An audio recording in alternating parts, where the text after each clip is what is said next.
bi sori yow amoon nga liggéey. bañ lay nommé ministre amoon nga liggéey soit boo nekkatul loolu nga dellu si sa ministère wala nga dellu si sa liggéey damay gis ñoo xam ne sax si biir ay professeur d'université la léegi mu jël leen conseiller lenn nag moo ko soxal. mais kenn ci ñoom nee na y a pas de salaire ci cabinet boobu ñu leen dugal.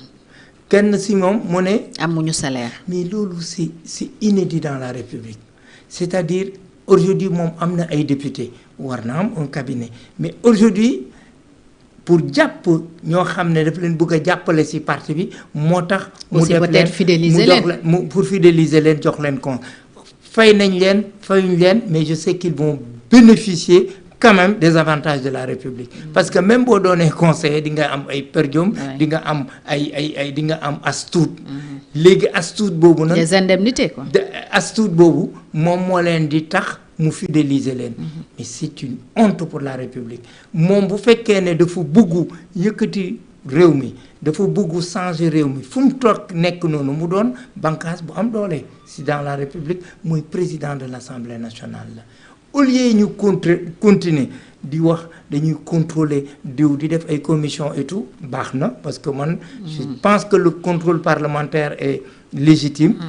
mais dama am yàqin ne luy principal rôle assemblée également c'est de légiférer sur le coût de la vie sur l'emploi des jeunes sur également le pouvoir d'achat mais fi ñu nekk nii lépp lu ñu teg Sénégal moom mooy seen biir naa xeex président bi naa xeex lii mais defuñ dara loo xam ne jëmale na askan bi ci kanam mu doon Ousmane nga xam ne toog na fi ñaari at montrer ses limites parce que man sax dama ne woon bu amoon tuuti lu muy xool dina ne je vais réfléchir lan laa def ba échouer parce que ñu dénk la réew ne la ngay laajte ay pouvoir le président ne je veux un premier ministre super fort ñu jox la lépp nga ne nga dem ba si yàgg ba wax nit ñi ne man sax maa ngi bugg a xam kana am fit ne man premier ministre am naa fonds politique nga dem bay génn yaa xëy génn taxawaat ci askan bi taxaw ne man kat yoroon naa ko soit Ousmane dafa yàpp askan bi ou bien wegul ñu muy àndal parce que ba koy Thierno Alassane di wax dafa menacer nit ñi. Madiambal surtout ba mu koy wax dafa menacer nit ñi ba muy génn wax ko mais loolu doyul mu ne léegi président de la République dafa bëgg a contrôler ndax xaalis bu président de la République bi yore dafa koy pour moom. du xaalis boo xam ne parce que les fonds politiques il faut le reconnaître ce sont des fonds nécessaires parce que ça nécessite une bonne gestion pour la diplomatie les renseignements généraux. Oui, parce qu'il y a les fonds souverains et autres et tout là-dedans. ñoom xalaat nañ ci seen xeex ne moom bu ko yoree waa kiiraay la koy jox ba nga xam ne dem na sax ba bëgg a instrumentaliser ñëpp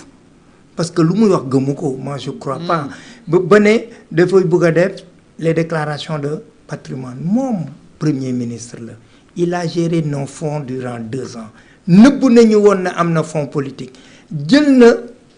déclaration yóbbu ko OFNAC boo buggee jubal-jubanti yaa xëy na génn na ko publier même bu fekkee ne c'est pas réglementaire moom day joxe exemple parce que ñoom dañ leen jël ñu ne ñoom dañoo sell ñoom ñoo war a yokku askan bi mais lépp lu ñuy def dafa lëndëm parce que bu ñu amoon fi dëgg li ñu nëbb OFNAC nañ ko teg mu ne nañ léegi nag moi je remercie quand même le président de la République nee na leen moom il ne s'oppose pas à une déclaration de sortie mais lu muy opposé wu lu mu bëgg condition bu mu bëgg mooy képp ku gérer fonds politique na def une déclaration à l'entrée comme à la sortie loolu nag bu amee dinañ xam ñi ñu yoroon commençant par Ousmane Sonko. Moi je l'invite fortement parce que nit ñi sonn nañ di wax dafa jub man waxu mu ne jubul de mais bëgg naa mu taxaw ci askan bi def sa déclaration de patrimoine parce que fii ñu nekk nii. joxe daal preuve que ni jub na. géré na 1,7 milliard ba génn ci. mais balaa mu koy gérer lan la yoroon parce que boobu defoon na déclaration balaa mu siy dugg léegi lan la yor et puis finalement buy génn assemblée nationale également parce que c'est la gestion publique na ko wax en tout cas nii ñu demee nii du waxi mandat rek wax ji moom mooy ñoom seen biir yaa ma wax maa la wax yaa ma def maa la ñoom Sénégal yitteeluguñ ko maintenant nag y a aussi une tendance de vouloir dire que Ousmane Sonko rek a échoué man dama jàpp Ousmane mooy Diomaye ba nga xam ne la responsabilité est partagée léegi nag j'invite le président de la République ñu jublu ci liggéey bi ba telle sorte que li ñuy xalaat mu doon effectivement ne dañu bëgg am deuxième mandat ñu def des résultats.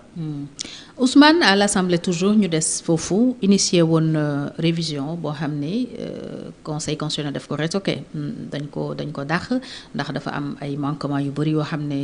conseil constitutionnel souligné na ko jarul ñuy dellusiwaat ci décision bi mais li mu yëkkati woon ñoom ba léegi bàyyiwuñ ko d'ailleurs bokk na ci même la déclaration de patrimoine du président ak l'encadrement des fonds spéciaux ou fonds politiques. Il y a une proposition de loi en gestation. Révision boobu mu bëggoon def ak initiative yu mu continuer di jël est-ce que sincèrement pour yow dafa jëmoon ci renforcer la démocratie wala c'était juste des batailles politiques xeex la ci jublu woon ak président ndax ñoom jàpp nañu ne am na ci poñ yoo xam ni pour ne pas dire yépp selon toujours ñoom njëriñu askan bi la njëriñu réew mi la pour la bonne gouvernance mais am na ñoo xam ne gisewuñ ko itam boobu ba yow lan moo ci sa xalaat. sama xalaat ñaar la si am na man sànq si sama njëlbéeni wax nee naa le contrôle parlementaire oui. est normal et nécessaire wante ñoom seen bañ fi ñëwee ba léegi jàllale wuñ sax une loi bu kii parce que tout est mal ficelé à la limite man je pose la question ndax ñii nii ils étaient préparés à prendre les rênes du pouvoir parce que munoo fexe ba jàllale tout est mal ficelé dara lañ préparé wul waxoon nañ fi abrogation de interprétation de la loi d'amnistie. mais dañ abrogation lañ jige woon mujj gi ñuy interpréter ñu retoqué leen ñu dellu également et d'ailleurs c'est quand même vraiment nan laa ko mun a tudde sax c'est quelque chose d'extraordinaire. Le président de la République pour retrouver sa majorité est obligé de faire appel au Conseil constitutionnel pour mu retoquer lu ñu bëggoon indi mais lépp lu ñu bëgg a indi du pour njëriñi askan bi li ñu parce que bu doon intention yi moom mooy xeex Diomaye président loolu nag bu amee ñun ñu nekk ci opposition bi mënuñ ci dugg parce que dañ leen di xool mais askan bi li ñuy xaar ci ñoom Sénégal tollootuñu foofu lenn moo leen ñor góorgóorlu yi nan lañ fexe ba lu ñu mun a yore seen njaboot ñu toog ba nga xam ne au Sénégal nit ñi kat dinañ ne ñii indi nañ fi dara mais durant 2 ans gisuma xam nga ni sax doone mënul ndax dégg naa jigéen bu sëyee fenn sax mbaxal na fa mais donc on peut pas dire que defuñ dara mais liñ def vraiment doyul askan doyul par rapport aux attentes mais dans toute alternance politique les attentes sont fortes. Pourquoi? Parce que yaakaar la ñuy demee mais ñii bañ fi excès ba léegi defuñ fi loo xam ne mun nañ ne askan bi gis na ci seen bopp. Maintenant loi yi ñuy voté